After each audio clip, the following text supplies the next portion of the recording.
Hi again then guys, and welcome to episode 39 of Days Gone By, the review series for Gran Turismo's classic and vintage cars. And this particular pick is for a classic Nissan sports car, a car which has a pretty loyal fan base, and those who do like the car tend to really like the car, but in general it's a vehicle which could certainly do with more exposure among the community at large, because it's a vehicle that has a lot to give, a lot of ability. It's very competitive and very useful, and also very good at a number of things, but at the same time not many people seem to actually appreciate that, which is understandable given that it does come from the Nissan dealership, and the Nissan dealership of course has the most cars of any dealership on Gran Turismo. Not too surprising, given that they are partnered with Gran Turismo, and as such, it's very easy to completely overlook certain cars in said garage.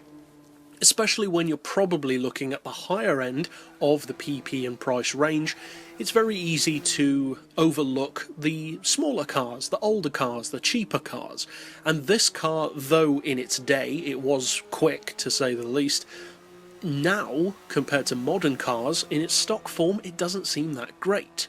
Now, the car is the Nissan 240ZG. It's a Fairlady vehicle, and there are a couple of different classic Fairlady models, what would probably be better known as Datsuns for the most part, depending on where you live, of course.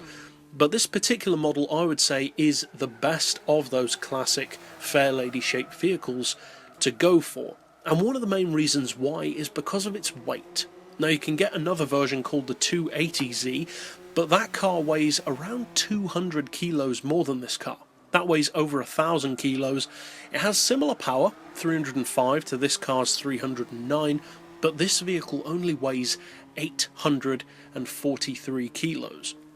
Now, a classic sports car that only weighs that much, with 309 horsepower, 268 foot-pounds of torque, and a maximum PP, which is actually very reasonable, surprisingly so in fact, at 495, which is far, far lower than you'd probably expect it to be, could potentially be something of a track weapon, especially when the car only costs a relatively reasonable 55,000 credits. Now, it's a non-premium, so you don't get the detailed interior and everything else that goes with a premium car, but 55 grand for a classic is still not bad nonetheless, especially for a classic Nissan of as much note as this one. It is one of the most outstanding Japanese classic sports cars. It's up there with things like the Toyota 2000 GT.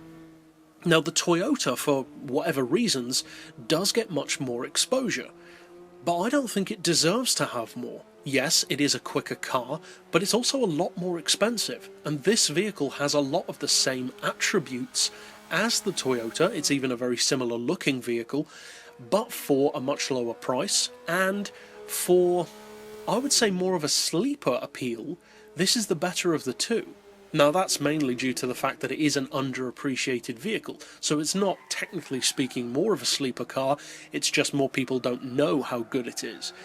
That can work to your advantage. Now, the PP being at 495 in particular is definitely one of the best things about this car. It makes it incredibly useful, and the horsepower per tonne is also pretty useful at 367, which is pretty good for its power level. Now, overall, this is a car which most players probably haven't used. Those who have used it probably like it very much, and many people have used the larger engine, slightly newer 280Z. This one, not so much. And as I said earlier on in this video, this is the one which, if you haven't bought any of them, I would recommend checking out. Now, the newer version is cheaper, but as I said, it's a lot heavier, and although it's not a bad car, this car is just the one to go for, as far as I'm concerned. It has superb handling.